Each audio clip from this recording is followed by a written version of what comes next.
Olá a todos e bem-vindos ao nosso canal. Hoje vamos explorar um tema fascinante e pouco conhecido: o papel pioneiro de Portugal na adoção de uma das mais importantes invenções da humanidade, os números que usamos todos os dias. Muito obrigado a todos que já subscreveram e nos apoiam. Se é a sua primeira vez aqui, considere deixar um gosto e subscrever para nos ajudar a alcançar a nossa meta de 30 mil subscritos antes do final do ano. A vossa participação é o nosso maior incentivo.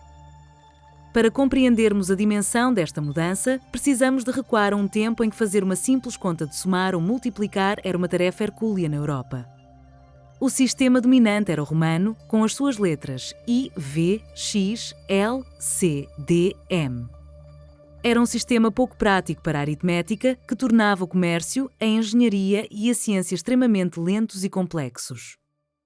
Fazer cálculos exigia o uso de um ábaco e um conhecimento especializado, limitando o progresso em muitas áreas do saber. A solução para este problema não nasceu na Europa, mas a milhares de quilómetros de distância, na Índia. Foi lá que, há mais de 1500 anos, se desenvolveu um sistema de numeração posicional com apenas 10 símbolos, incluindo o mais revolucionário de todos, o zero. Este sistema viajou da Índia para a Pérsia e foi depois adotado e aperfeiçoado pelo mundo islâmico, que rapidamente percebeu o seu imenso potencial para a matemática, a astronomia e a filosofia. A porta de entrada desta inovação na Europa foi a Península Ibérica. Com a presença muçulmana no Al-Andalus a partir do século VIII, este novo sistema numérico, que ficou conhecido na Europa como numeração arábica, chegou ao continente.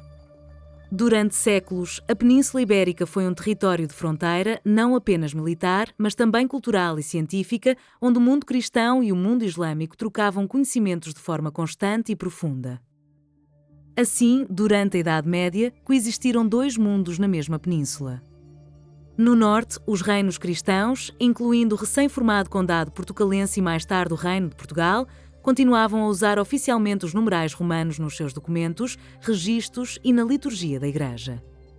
No sul, no Al-Andalus, a ciência, a medicina e o comércio floresciam com base na eficiência e simplicidade dos algarismos indo-árabes, que permitiam cálculos muito mais avançados. A posição de Portugal neste cenário era única. Desde o seu nascimento como nação, esteve em contacto direto com esta realidade.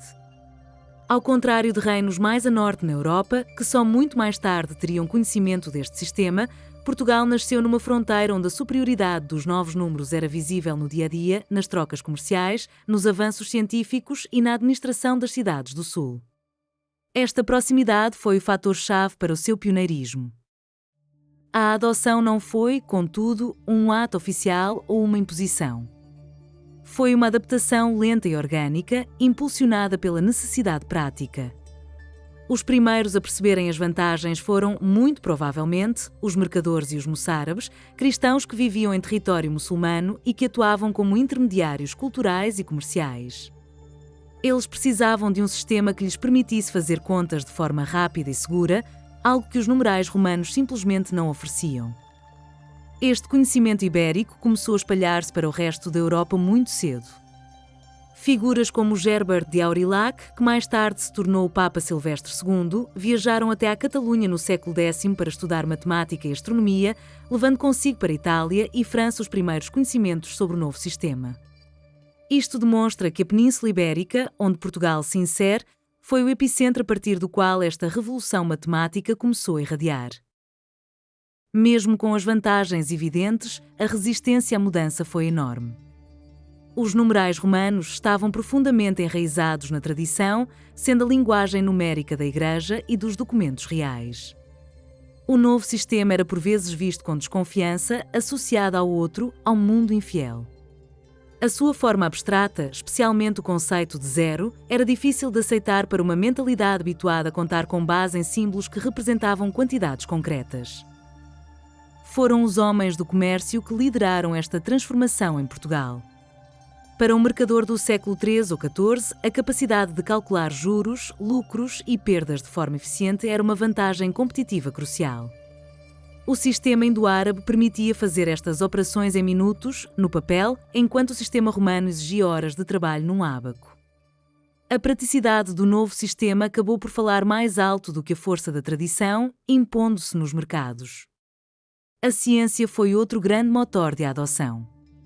A astronomia, fundamental para a orientação em terra e no mar, exigia cálculos trigonométricos extremamente complexos.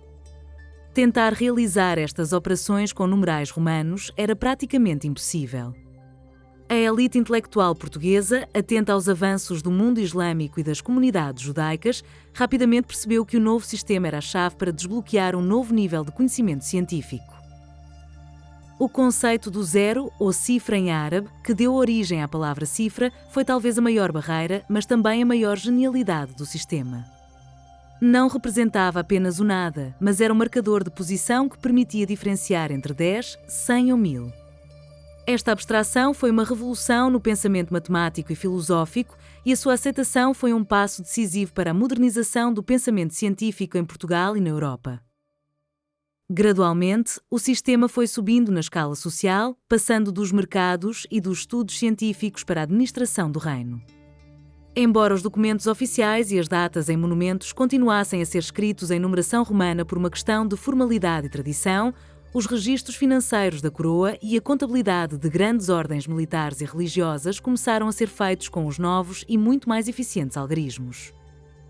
Existem manuscritos portugueses dos séculos XIII e XIV onde já é possível encontrar o uso de algarismos indo-árabes, especialmente em textos de natureza científica ou em anotações à margem de livros de contas.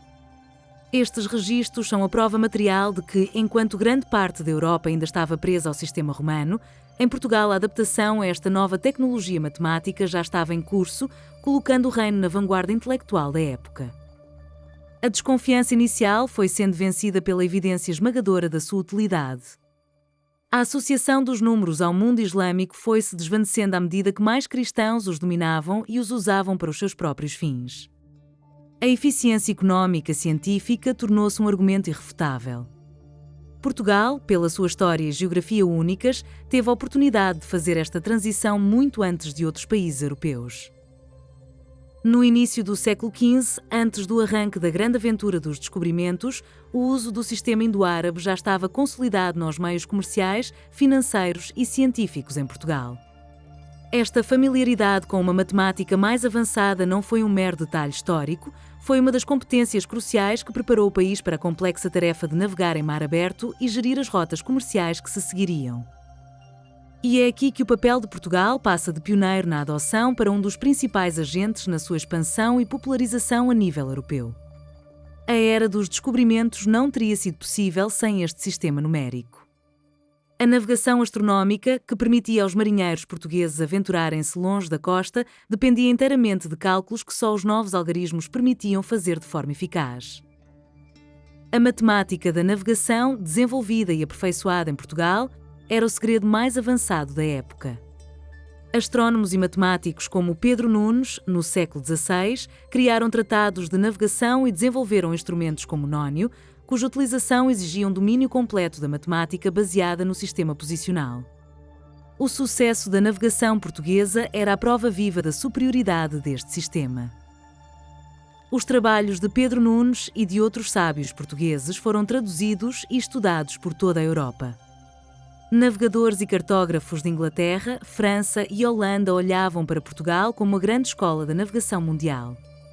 Ao aprenderem as técnicas portuguesas, estavam também, inevitavelmente, a aprender e a adotar o sistema numérico que as tornava possíveis. Portugal exportou a sua ciência e, com ela, os números. As próprias ferramentas do Império eram veículos de expansão. Os mapas portugueses, as tabelas astronómicas impressas em Lisboa, os livros de contabilidade das feitorias e os diários de bordo dos navios, todos escritos com os novos números, circulavam pelos portos e centros financeiros da Europa, de Antuérpia a Veneza. Eram uma demonstração prática e em larga escala da aplicação bem-sucedida do sistema. As feitorias portuguesas, espalhadas de África à Ásia, eram centros multiculturais onde comerciantes de várias nações europeias interagiam. A gestão destas feitorias, com os seus complexos registros de mercadorias, taxas e lucros, era feita exclusivamente com o sistema indo-árabe. Os comerciantes estrangeiros que faziam negócios com os portugueses eram forçados a familiarizar-se com este método de contabilidade. Podemos ver o Império Português como uma gigantesca empresa multinacional, a primeira à escala global. E a linguagem universal desta empresa, a linguagem dos seus lucros e das suas rotas, era a dos algarismos indo-árabes.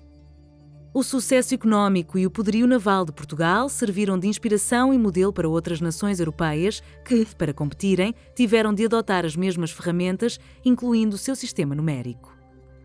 Lisboa, no século XVI, tornou-se uma das cidades mais cosmopolitas do mundo. Banqueiros alemães, mercadores flamengos e investidores italianos tinham sucursais na capital portuguesa.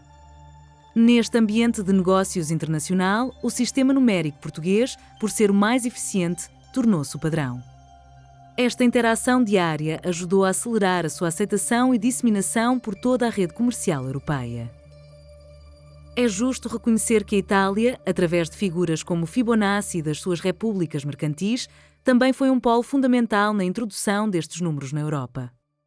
No entanto, o papel de Portugal foi distinto. Enquanto a Itália os difundiu principalmente no contexto do comércio mediterrâneo, Portugal demonstrou a sua aplicação a uma escala global, ligando-os à revolução científica da navegação e à gestão de um império transoceânico. A imprensa teve um papel vital neste processo.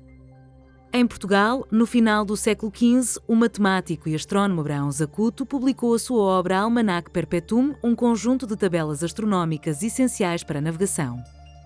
Impresso com algarismos indo-árabes, este livro tornou-se a Bíblia dos navegadores, incluindo de Vasco da Gama e Cristóvão Colombo, e foi um veículo de disseminação massiva do sistema. Assim, o pioneirismo de Portugal não se limitou a uma adoção precoce. O país tornou-se um caso de estudo e um agente ativo na sua disseminação. Ao basear a sua expansão global numa ciência que dependia destes números, Portugal não só provou a sua superioridade de forma incontestável, como também criou as redes comerciais e intelectuais através das quais o sistema se espalhou de forma pragmática pelo resto da Europa. Em resumo, a história começa com a posição única de Portugal na fronteira do conhecimento durante a Idade Média. Esta geografia permitiu uma absorção precoce e orgânica da numeração indo-árabe, colocando o país numa posição de vanguarda em relação à maior parte da Europa, que ainda se debatia com os entraves do sistema romano. Depois, essa vantagem inicial transformou-se numa ferramenta indispensável. O conhecimento matemático, suportado por este sistema numérico, foi o alicerce sobre o qual se construiu a Era dos Descobrimentos. Foi o motor silencioso que permitiu calcular as rotas que levaram os navegadores portugueses aos 4 cantos do mundo, mudando para sempre o mapa e a história. Esta foi uma revolução silenciosa, menos dramática que as batalhas ou as conquistas, mas indiscutivelmente mais impactante a longo prazo. A adaptação a um novo sistema de pensamento matemático permitiu a Portugal liderar uma era de exploração global e, nesse processo, ajudou a impulsionar toda a Europa para a modernidade, demonstrando o poder de uma ideia simples: 10 símbolos que podem representar o infinito. O resultado final é que o sistema numérico, que hoje é universal, presente em todos os nossos teclados e ecrãs, tem uma longa história de viagens e adaptação. E a Península Ibérica, com Portugal no seu coração atlântico, não foi apenas uma paragem nessa viagem, mas sim um dos seus principais portos de partida para a conquista do mundo, um facto histórico fascinante. A história dos números que usamos é, portanto, também uma parte da nossa própria história. Desde a sua origem na Índia, a sua passagem pelo mundo islâmico e a sua entrada na Europa através da Península Ibérica, esta ferramenta de conhecimento ajudou a moldar o mundo moderno de formas que muitas vezes nem imaginamos, sendo um legado que merece ser mais conhecido e celebrado por todos nós. Esperamos que tenham gostado desta viagem pela história de uma revolução silenciosa. Qual foi o facto que mais vos surpreendeu? Partilhem a vossa opinião nos comentários. Se gostaram do vídeo, não se esqueçam de deixar um gosto e subscrever para nos ajudar a alcançar a meta dos 30.000 inscritos. E se quiserem apoiar ainda mais o nosso trabalho, considerem tornar-se membros do canal. Muito obrigado e até à próxima!